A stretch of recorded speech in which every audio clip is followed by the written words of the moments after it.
Hello दोस्तों, जय हिंद। स्वागत है आप सभी का ऑनलाइन बेंचेस बाय एग्जामपुर पर। मैं दीपेंद्र सिंह स्वागत करता हूं आपसे बच्चों का आज की इस क्लास में, जहां पर आज हम एक बहुत ही अच्छा और बहुत इंटरेस्टिंग और बहुत इंपॉर्टेंट टॉपिक देखने वाले हैं। रेगुलर हेक्सागन, इसका कुछ बेसिक देखेंगे, इंपॉर्टेंट जो सवाल पेपर में आते हैं वो देखेंगे। ठीक है, तो सबसे पहले अगर मैं बात करूं कि रेगुलर हेक्सागन हमारे पास होता क्या है, तो वो इस तरीके से होता है। देखो इसकी, क्योंकि आगे क्या लगा है, रेगुलर लगा है, तो इसका मतलब क्या होगा, इसकी सारी साइड क्या होगी, इक्वल होंगी। और हेक्सागन है तो 6 साइड होंगी और 6 साइड क्या होंगी हमारे पास, बराबर होंगी ना। तो अगर मैं इसको नाम देता हूं ए बी सी डी ई और एफ, तो इसकी 6 की 6 साइड हमारे पास क्या होती हैं, बराबर होती हैं। तो सबसे पहले अगर मैं बात करूं इसके पेरीमीटर की, तो इसका पेरीमीटर हमारे पास कितना होता है। पेरीमीटर मतलब क्या होता है, सम ऑफ एक्सटर्नल बाउंड्रीज। तो ये ए हो गया, ये ए 6A हमारे पास क्या हो जाएगा, इसका पेरीमीटर। पेरीमीटर मतलब क्या होता है हमारे पास, हिंदी में परिमाप होता है। दूसरा, अगर मैं इसके एरिया की बात करता हूं, एरिया ऑफ रेगुलर हेक्सागन, तो आप सभी जानते हो कि ये हमारे पास क्या है, एक रेगुलर पॉलीगन है ना। और किसी भी रेगुलर पॉलीगन जिसमें n साइड्स भी होती हैं, उसका हमारे पास एरिया होता है NA² divide by 4 cot 180 divide by n। Regular polygon में हमने पढ़ा था ये। तो NA² बटे 4 इंटू कॉट 180 बाय n, चाहे वो ट्राइंगल हो, मतलब अगर अपन चाहें तो इक्विलेटरल ट्राइंगल का एरिया भी इसी से निकाल सकते हैं, और हम चाहें तो स्क्वायर, स्क्वायर भी एक रेगुलर पॉलीगन है, उसका एरिया भी आप इसी से निकाल सकते हो, है ना। और n क्या होगी हमारे पास, नंबर ऑफ साइड्स होंगी। तो यहां पर नंबर ऑफ साइड्स कितनी है, 6, तो हो जाएगा हमारे पास 6, a की जगह a है, डिवाइड बाय 4 और कॉट 180 डिवाइड बाय 6, तो ये कितना हो जाएगा, 30। और कॉट 30 हमारे पास कितना होता है, √3 होता है ना, तो हो जाएगा 6a² डिवाइड बाय 4 इंटू √3। इसको मैं ऐसे भी लिख सकता हूं कि 6 इंटू √3 बाय 4 इंटू a²। और हम लोग जानते हैं कि अगर किसी इक्विलेटरल ट्राइंगल की साइड ए हो तो उसका एरिया कितना होता है, √3 बाय 4 इंटू a²। इसका मतलब है कि जो हमारे पास इसका क्षेत्रफल होता है, क्षेत्रफल जो होता है वो हमारे पास क्या होता है, 6 इंटू √3 बाय 4 इंटू a²। आप चाहो तो इसको सॉल्व भी कर सकते हो, लेकिन मैं चाहूंगा कि आप ऐसे याद रखो, 6 इंटू √3 बाय 4 इंटू a²। तो ये हमारे पास क्या हो गया, इसको हम लोग फिर ऐसे लिख सकते हैं। आपको अब यहां से इंपॉर्टेंट चीजें मिलेंगी, ये मिटा देता हूं। यहां से आप देख सकते हो कि जो रेगुलर हेक्सागन का एरिया है वो हमारे पास 6 इक्विलेटरल ट्राइंगल के एरिया से मिलकर के बना होता है ना। मतलब हम लोग लिख सकते हैं कि area of regular hexagon, area of regular hexagon is equal to, हम लोग लिख सकते हैं 6 into area of equilateral triangle. मतलब आप ये कह सकते हो कि जो रेगुलर हेक्सागन होता है वो 6 इक्विलेटरल ट्राइंगल से मिलकर के बना होता है। ठीक है, इसके बाद नंबर 3, देखो जो भी रेगुलर पॉलीगन होता है उसका इन सेंटर, सर्कम सेंटर, सारे सेंटर सेम पॉइंट पर होते हैं। आप जानते हैं इक्विलेटरल ट्राइंगल के incenter, circumcenter, orthocenter, centroid सारे क्या होते हैं, कोइंसाइड होते हैं, मतलब एक ही पॉइंट पर होते हैं। तो ये भी रेगुलर पॉलीगन है। अगर मैं इसका ये सेंटर बोलता हूं तो ये इसका इन सेंटर भी होगा और ये इसका सर्कम सेंटर भी होगा। मतलब ये हमारे पास क्या हो जाएगा, ये हमारे पास इसकी इन रेडियस हो जाएगी, ठीक है, और ये हमारे पास क्या हो जाएगी, इसकी सर्कम रेडियस, कैपिटल R। और अगर मैं इसको इससे मिला दूंगा तो ये भी इसकी सर्कम रेडियस हो जाएगी। और क्योंकि आप जानते हो कि ये 6 इक्विलेटरल ट्राइंगल से मिलकर के बना हुआ है, तो अगर मैं इस तरीके से 6 ट्राइंगल बनाऊंगा तो ये 6 के 6 ट्राइंगल हमारे पास क्या होंगे, इक्विलेटरल। ठीक है, इक्विलेटरल होंगे। तो ये 60 हो जाएगा, ये भी हमारे पास 60 हो जाएगा, क्योंकि इक्विलेटरल ट्राइंगल है, हर एक एंगल क्या होता है, इक्वल होता है। ये भी 60 हो जाएगा, ये भी हमारे पास 60 हो जाएगा, ये सॉरी ये 60 नहीं होगा, ये तो हमारे पास इन रेडियस थी, ये पूरा हमारे पास 60 हो जाएगा। अब इसकी बात करते हैं इन रेडियस की। ठीक है, तो ये हमारे पास ये वाला एंगल भी क्या हो जाएगा, पूरा 60 हो जाएगा, ये वाला एंगल भी हमारे पास 60 हो जाएगा, ये वाला एंगल भी 60 हो जाएगा, क्योंकि पूरा एंगल हमारे पास क्या होता है, सर्कल एंगल होता है हमारे पास 360 डिग्री। अब क्योंकि ये इक्विलेटरल ट्राइंगल है, ये तीनों साइड हमारे पास क्या होंगी, बराबर होंगी, ये सारी साइड्स आपस में बराबर होंगी, क्योंकि ये 6 इक्विलेटरल ट्राइंगल से मिलकर के बन रहा है। तो इसका मतलब हम लोग ये कह सकते हैं कि इसका जो हर एक इंटीरियर एंगल आएगा, देखो ये भी 60 हो जाएगा, क्योंकि इक्विलेटरल के तीनों एंगल क्या होते हैं, 60 60 60, तो ये 60 हो गया, ये वाला भी 60 हो गया, और ये वाला भी हमारे पास क्या हो गया, 60 हो गया। हालांकि आप रेगुलर पॉलीगन वाले फॉर्मूले से भी आप इसका ईच इंटीरियर एंगल निकाल सकते थे, और हमने ऐसे भी निकाल दिया ताकि आपको कुछ चीजें यहां से इंपॉर्टेंट पता चल जाए। ठीक है, इसलिए मैंने इस तरीके से इसको निकाला। अब आप देख सकते हो कि इसका हर एक इंटीरियर एंगल जो है वो हमारे पास कितना आ रहा है, 120 डिग्री आ रहा है। तो याद रखो कि इसका ईच इंटीरियर एंगल हमारे पास कितना होता है, ये सारी बातें याद करने वाली हैं, ठीक है। ईच इंटीरियर एंगल जो होता है हमारे पास रेगुलर हेक्सागन का, वो होता है 120 डिग्री। और अगर ईच इंटीरियर 120 है तो ईच एक्सटीरियर हमारे पास कितना आ जाएगा, 60 डिग्री आ जाएगा। क्यों? क्योंकि ये स्ट्रेट लाइन है और स्ट्रेट लाइन पर बनने वाले एंगल का जो सम होता है वो हमारे पास क्या होता है, 180 होता है। तो आप ये भी लिख सकते हो यहाँ पर कि इसका ईच एक्सटीरियर हमारे पास कितना होता है, ईच एक्सटीरियर एंगल जो होता है वो हमारे पास होता है 60 डिग्री। आप वैसे भी निकाल सकते थे 360 degree divide by N regular polygon से। नंबर 5, इसमें डायगोनल कितने होंगे, नंबर ऑफ डायगोनल्स। तो अगर मैं डायगोनल्स की बात करूं यहां पे, तो डायगोनल कैसे निकालते हैं किसी भी पॉलीगन का, इसमें रेगुलर नहीं लगेगा, कोई भी पॉलीगन हो चाहे रेगुलर हो चाहे इरेगुलर, ऐसा निकलता है n into N minus 3 divide by 2, जहां पर n क्या है, नंबर ऑफ साइड्स। तो रेगुलर हेक्सागन में साइड कितनी है, 6, 6 में से 3 गया 3 डिवाइड बाय 2, 2 से 3 टाइम कट जाएगा, तो इसमें नंबर ऑफ डायगोनल्स हमारे पास कितने होंगे, 9 होंगे। अब ये बहुत इंपॉर्टेंट है, डायगोनल पे अभी अपन लोग आएंगे और इंपॉर्टेंट वहीं से कुछ कॉन्सेप्ट इंपॉर्टेंट निकलेंगे। यहां से अगर मैं देखूं तो ये जो है वो इसकी होती है इन रेडियस स्मॉल r, और ये हमारे पास क्या है, सरकम रेडियस, ठीक है। तो मैं यहां पर 2 पॉइंट और लिखूंगा, यहां पर लिख देता हूं मैं। अब आप देखोगे कि जो इन रेडियस है, क्योंकि ये ट्राइंगल इक्विलेटरल है तो इसमें यही लाइन हमारे पास मीडियन का काम करेगी, यही लाइन परपेंडिकुलर का काम करेगी, मतलब ये और ये हमारे पास बराबर हो जाएंगे। अगर ये पूरा a है तो ये a/2 हो जाएगा और ये भी कितना हो जाएगा, a/2, और यही क्या करेगा, एंगल बाइसेक्टर का काम, मतलब ये 30 डिग्री हो जाएगा और ये वाला भी कितना हो जाएगा, 30 डिग्री हो जाएगा, ठीक है। इक्विलेटरल ट्राइंगल में वही लाइन परपेंडिकुलर होती है, वही लाइन मीडियन होती है, वही लाइन एंगल बाइसेक्टर होती है, ठीक है। तो ये हमारे पास इन रेडियस हो गई। अब आप ध्यान से देखो कि ये इक्विलेटरल ट्राइंगल है, यहां पर मैं अगर बना लेता हूं, इक्विलेटरल ट्राइंगल हमारे पास है जिसकी एक साइड हमारे पास a है ना, ये भी a होगी और ये भी a है ना। तो यहां से अगर मैं एक परपेंडिकुलर ड्रॉ कर रहा हूं तो वो इसकी हाइट होती है, और इक्विलेटरल की हाइट हमारे पास क्या होती है, √3/2 इंटू a होती है। तो यही क्या हो जाएगी, इसकी इन रेडियस, ठीक है। तो नंबर 6 आपको जो याद रखना है उसकी इन रेडियस याद रखनी है कि इन, हालांकि हम लोग रेगुलर पॉलीगन वाले फॉर्मूले से भी निकाल सकते हैं इसकी इन radius. In radius of regular hexagon, अंतः वृत्त की त्रिज्या वो हमारे पास कितनी होती है, वो होती है √3/2 इंटू a। नंबर 7 जो आएगा वो आएगा इसकी सरकम रेडियस। तो सरकम रेडियस हमारे पास क्या हो जाएगी, सरकम रेडियस ऑफ रेगुलर हेक्सागन वो हमारे पास हो गई कितनी, आप देख सकते हो ये हमारे पास सरकम रेडियस है और यही हमारे पास साइड भी है, तो r बराबर a है, तो ये अपन लोग a लिख सकते हैं। मतलब स्मॉल r जो है वो हमारे पास √3/2 इंटू a है, और जो कैपिटल R है वो हमारे पास कितना है, a है। सरकम रेडियस और इन रेडियस आपको दोनों याद रखनी है इसकी, ठीक है। यहां तक कोई दिक्कत नहीं है, कोई परेशानी नहीं है। चलो अब आते हैं, नंबर ऑफ डायगोनल देख लिया, ईच इंटीरियर ईच एक्सटीरियर देख लिया, इसके बाद इसका एरिया पेरीमीटर सारी चीजें हमने देख ली। और ये भी आप एक चीज देख सकते हो कि अगर मैं यहां से डायगोनल ड्रॉ कर रहा हूं तो ये जो डायगोनल है ये वाला जो सामने वाले एंगल पर जाकर के मिल रहा है, तो ये एंगल बाइसेक्टर है। ध्यान रखना रेगुलर हेक्सागन के जो डायगोनल हैं, ये वाले डायगोनल जहां पर आपके दो वर्टेक्स मिल रहे हैं, तो ये हमारे पास क्या है, एंगल बाइसेक्टर है, ठीक है। अब आ जाओ आप पहली चीज पर, इसके डायगोनल्स की लेंथ निकाल लेते हैं, फिर वहां से कुछ इंपॉर्टेंट अपन लोग कॉन्सेप्ट बनाएंगे, ठीक है। अच्छा, ये तो आप जानते हो कि यहां पर हमारे पास इन 6 के 6 ट्राइंगल का एरिया क्या होगा, बराबर होगा, क्योंकि 6 के 6 ट्राइंगल क्या है, इक्विलेटरल है, ठीक है।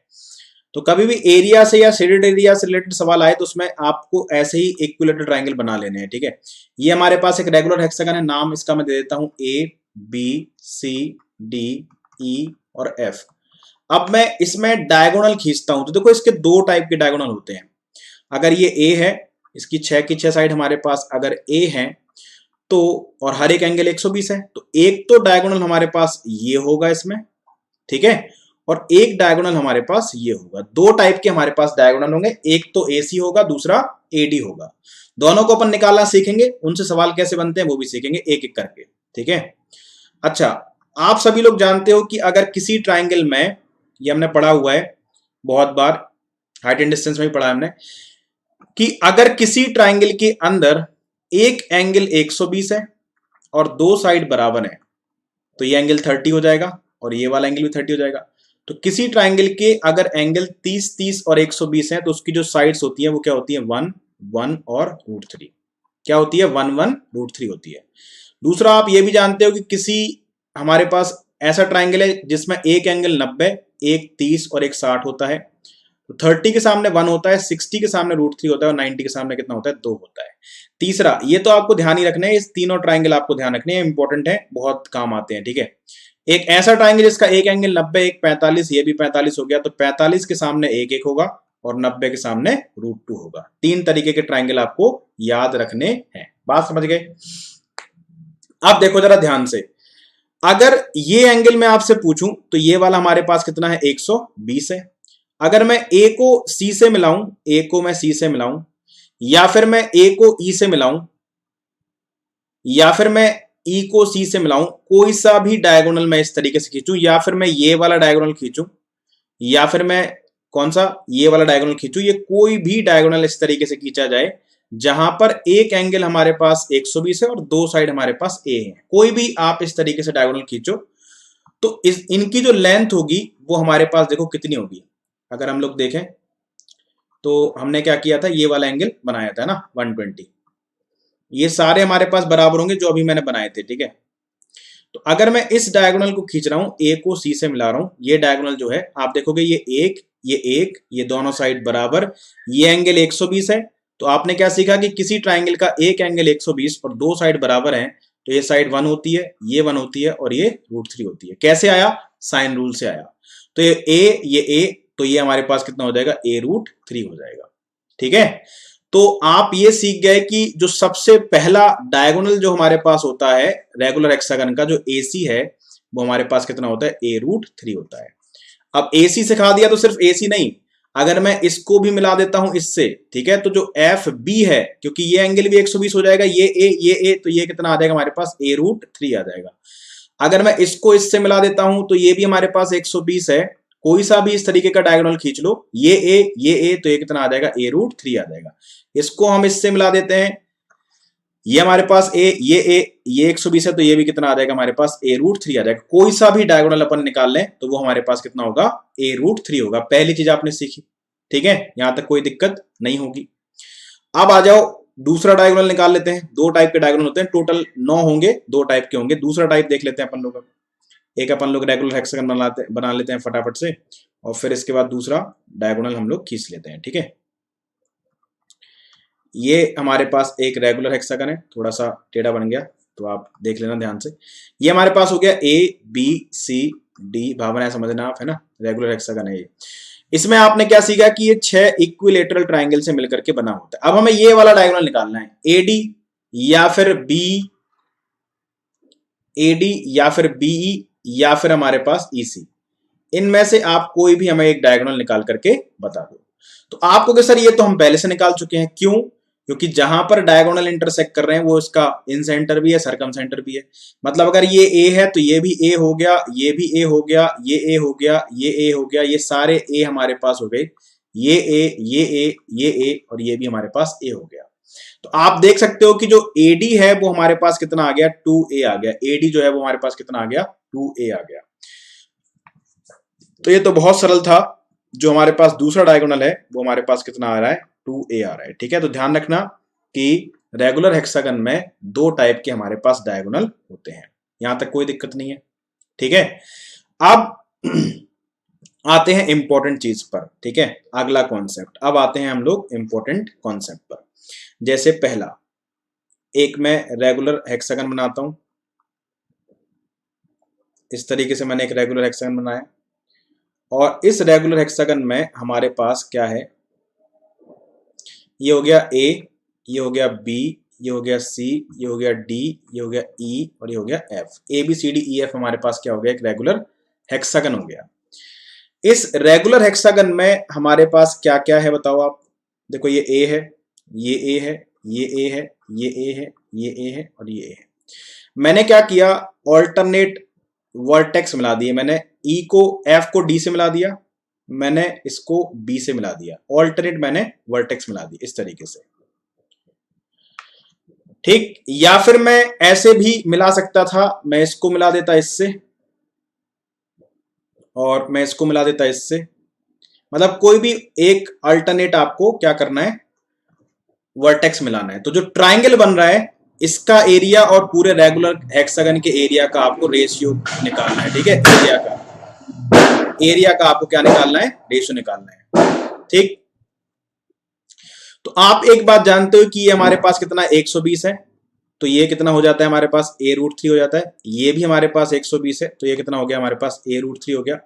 ये भी हमारे पास 120 है, तो ये कितना हो गया हमारे पास a√3 हो गया, ठीक।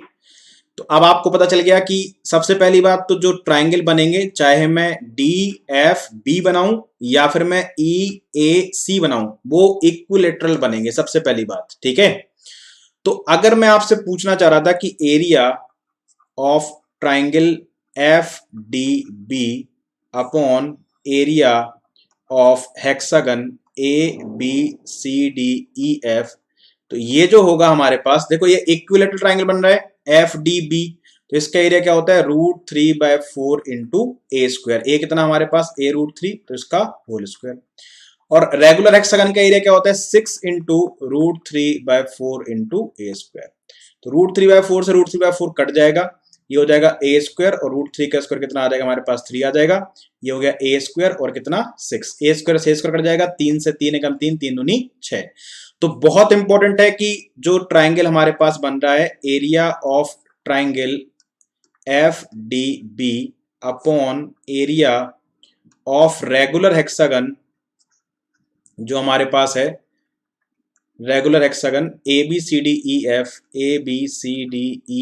तो इनके एरिया का जो रेशियो होता है वो कितना होता है हमारे पास 1/2 होता है। मतलब अगर पूरे रेगुलर हेक्सागन का एरिया 2 होगा तो इसका एरिया कितना होगा हमारे पास 1 होगा, ठीक है। अच्छा, अब एक चीज और यहां से सीख लो कि ये ट्राइंगल भी तो हमारे पास कॉन्ग्रुएंट हो गए, ये वाला ट्राइंगल जो है और ये ट्राइंगल जो है और ये ट्राइंगल है, ये ट्राइंगल हमारे पास क्या हो गए, कॉन्ग्रुएंट हो गए, हो गए नहीं हो गए। और इन तीनों का एरिया हमारे पास क्या आएगा, बराबर आएगा। इन तीनों का एरिया हमारे पास बराबर आएगा, ठीक है। अगर मैं इनका एरिया का रेशियो पूछूं आपसे, तो इनके एरिया का रेशियो भी आप सीख लो, ये भी इंपॉर्टेंट है, ठीक है। तो इसी को अपन लोग बना लेते हैं अगला। जैसे अगर मैं किसी भी ट्राइंगल का एरिया पूछूं, मैं आपसे पूछूं कि एरिया ऑफ ट्राइंगल हमारे पास AFB upon area of regular hexagon या कुछ भी पूछूं, ठीक है। जैसे अगर मैं मानता हूं कि पूरे रेगुलर हेक्सागन का एरिया हमारे पास है 6, ठीक है। पूरे रेगुलर हेक्सागन का एरिया हम लोग मान लेते हैं 6, ABCDE एंड F। अच्छा, मैं पूरा प्रूफ करके बता देता हूं आपको ताकि आपको अच्छे समझ में आए। एक तो ये ध्यान रखना है कि FDB और पूरे रेगुलर हेक्सागन का एरिया क्या होता है 1:2 का रेशियो होता है, मतलब पूरे हेक्सागन के एरिया का आधा होगा। दूसरा, अगर मैं आपसे पूछूं कि एरिया ऑफ ट्राइंगल AFB ले लो या फिर BDC ले लो या फिर FED ले लो, कोई भी ले लो आप, ठीक है, divide by area of regular hexagon ABCDEF। तो किसी भी ट्राइंगल का जो एरिया होता है वो उसकी दो एडजेसेंट साइड ले लो, हमने A ले लिया और उनके बीच का एंगल ले लिया मैंने, तो हाफ इंटू A इंटू उनके बीच का साइन, तो साइन 120 हो जाएगा, डिवाइड बाय पूरे रेगुलर हेक्सागन का एरिया तो आप सभी जानते हो √3/4, 6 इंटू √3/4 इंटू a²। तो a² से a² कट जाएगा, 2 दूनी 4, 2 से गया 3 बार, 2 से 2 कट जाएगा। अब साइन 120 कितना होता है आप सभी जानते हो, साइन 120 को हम लोग लिख सकते हैं साइन 90 + 30। तो साइन 90 + थीटा क्या हो जाएगा, सेकंड क्वाड्रेंट है, साइन पॉजिटिव है लेकिन 90 है, तो हमारे पास कॉस में चेंज हो जाएगा cos 30, और cos 30 कितना होता है हमारे पास √3/2 होता है, ठीक है। तो ये हमारे पास कितना आ गया √3/2 आ गया, डिवाइड बाय नीचे कितना हमारे पास 3√3 है ना, बाकी सब तो कट गया ना, हाँ ये 2 से 2 कट गया, 2 दूनी 4, 2 तिया 6, ऊपर बचा 3√3।